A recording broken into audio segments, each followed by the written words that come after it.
যেতে যেতে আমার দিকে তাকে হাত জোর করে কি বলছে, আমি ছেড়ে দিন, প্লিজ আমাকে ছেড়ে দিন। আমি সেদিন আপনি আমার দাদার মতো আমাকে ছেড়ে দিন। এখনো চুলদারির উপরই পাকড়ি বলে দাদার মতো বলে ফেলে। আমার যা কপাল না, এই চুলদারি আস্তে আস্তে পাকতে শুরু করেছে, এরপরে পেকে যাবে। আর 2-4 বছর পরে এখনকার যে দুষ্টু মিষ্টি সুন্দরী নায়িকাগুলো এসছে, তাদের নিয়ে যদি ঘরের ভেতরে তুই কি বলবেন, আমাকে ছেড়ে দিন প্লিজ, আপনি আমার বড়। আমি এখন কি বলি,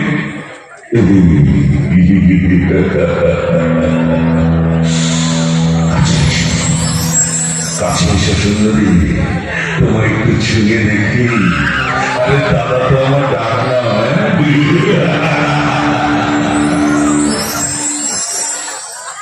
এই পর্যন্ত মাথায় ঢোকে, ঠিক এর পরেরটা মাথায় ঢোকে না। এখানে আমার যত দুঃখ, যত কষ্ট, যত যন্ত্রণা, আমার ওই প্রশ্নটা, হিরোইনটাকে ধরেছি কি ধরেনি, শাড়ির আঁচলটা ধরে সবে টান দিয়েছে কি দিইনি, কোথেকে যে সার হিরোগুলো খবর পায় আমার মাথায় ঢোকে না ভাই। তারা বাইক দিয়ে দরজা ভেঙে ঢোকে, কথা নেই ডাক্তারে উদুম চালাতে শুরু করে দেয়। এরে ভাই 2 মিনিট টাইম আমাকে দে, আগে আমি হিরোইনটাকে ধরি, কিছু অন্তত করি। ট্রেন লেট করে, বাস লেট করে, ফ্লাইট লেট করে, বাঙালি লেট করে। বাংলা সিনেমার হিরোগুলো ভিলেনের জন্য 2 মিনিট লেট করতে পারে না। কোন হার যারা খবর দেয় মাথায় ঢোকে না। যাই হোক, আরেকটু ভাই, হ্যালো, এরকম গম গম এরকম হেল্প ভালো হচ্ছে কেন, একটু ড্রাইভ করে ব্যালেন্স করুন না টাইমটা, সাউন্ডে গম গম করছে, রিভাব হচ্ছে প্রচন্ড, রিভাবটাকে কম করুন একটুখানি। আপনার রিভাব কথা যখন বলছি রিভাব দেবেন কেন, তাই না? হ্যালো হ্যালো, হ্যাঁ এটা ঠিক, এটা তার নয়, ওকে বলেন জলে চুলা দেবেন। তো যাই বলবেন বন্ধু, আপনাদের আশীর্বাদ ভালোবাসায় বহু বছর ধরে অভিনয় করছি বাংলা সিনেমা। এখানে যে আপনারা দেখেন সেটা আমার জানা ছিল না। তো বাংলা সিনেমা চল আছে সেটা আমার জানা ছিল না, এতটা চল আছে।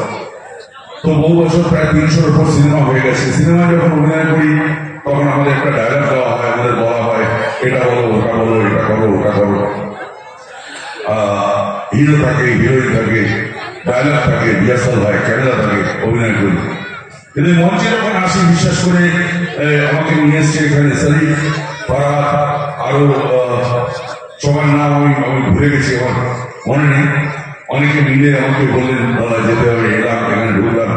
ঢোকার পর আমি মঞ্চে গেলাম, শরীফকে আস্তে আস্তে মঞ্চে যাচ্ছি, করবো নাকি দাদা চাপার করে। সত্যি কথা বলতে, মানে আগেকার দিনে কি হতো, আমরা হিরোদের মেরে শুনিয়ে দিতাম, এত মারতাম তার অর্ধেক মারলে মানুষ মরে যাবে। মেরেছি, মরে গেছে, তার বউ অথবা প্রেমিকাকে আটকে গেছে, আমরা এটা তোর বরটা মরে গেছে, এবার চল আমি তোকে রানি করে রাখবো।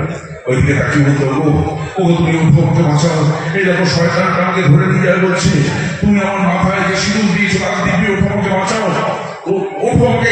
আমি তোর মরে গেছে, উঠে করতে চল না, তোকে আমি রানি করে রাখবো। তো সে মরে গেছে, কোনো চান্স নেই ওটা।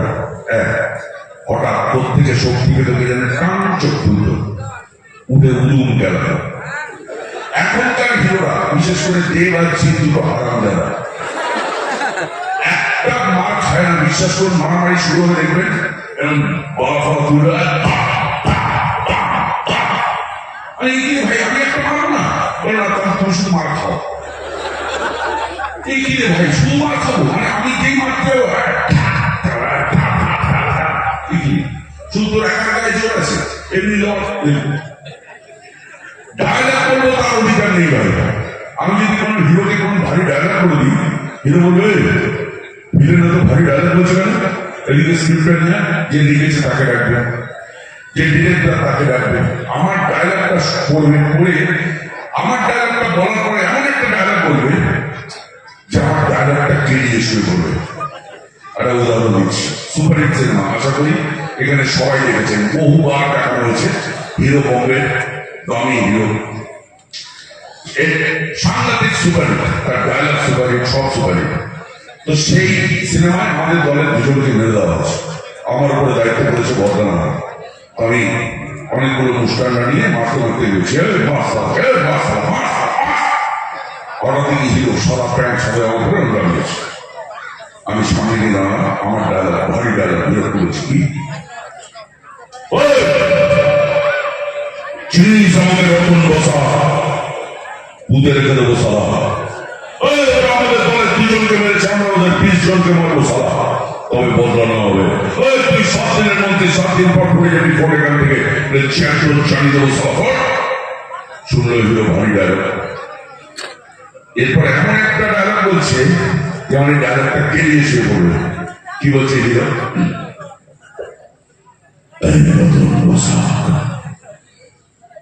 আমাকে গুন্ডামি শেখাস না, আমার যেখানে জন্ম সেখানে তালমান নাই কেটে হাতের পেটে ধরিয়ে দেয়, ওটা বাঁশবাড়ি রাতের ঘর। তুই যদি বাঁচতে চাস তুই সারা পড় এখান থেকে, নইলে মারবো এখানে, লাশ করবে শ্মশানে।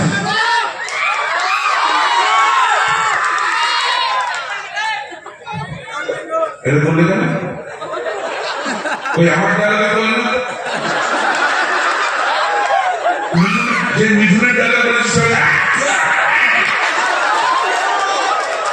আমি খোকার ঘরে নাকি রিসিট কাটা হয়ে গেছে, কুত্তার কথা বলো না। হিরো ডায়লগ শুনলে মনে আগে বাছা ঘরে বস, কি খাবি বল, পান্তা খাবি? আর আমার ডায়লগ শুনলে মনে মাছ লাগে কি করবে? একটা হিরো ডায়লগ বলবো মনে হবে আয় বাছা ঘরে বস, দুটো পান্তা খা। কি সুন্দর বলে হিরো ডায়লগ।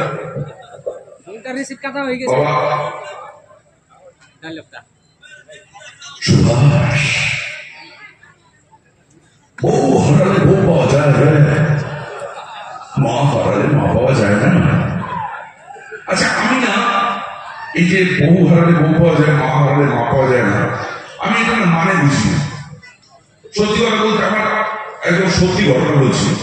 আমাদের এলাকায় গোপাল বলে একটা লোক ছিল, একটা ছেলে, তার মায়ের বয়স হয়েছে ধরুন 75-80 বছর বয়স। তো তিনি মারা গেছেন। মারা যাওয়ার পর গোপাল বসে আছে, গোপালের বউ আছে, ছোট ছোট 2 বাচ্চা আছে। তো মা মারা যাওয়ার পর বসে আছে, কাঁদছে।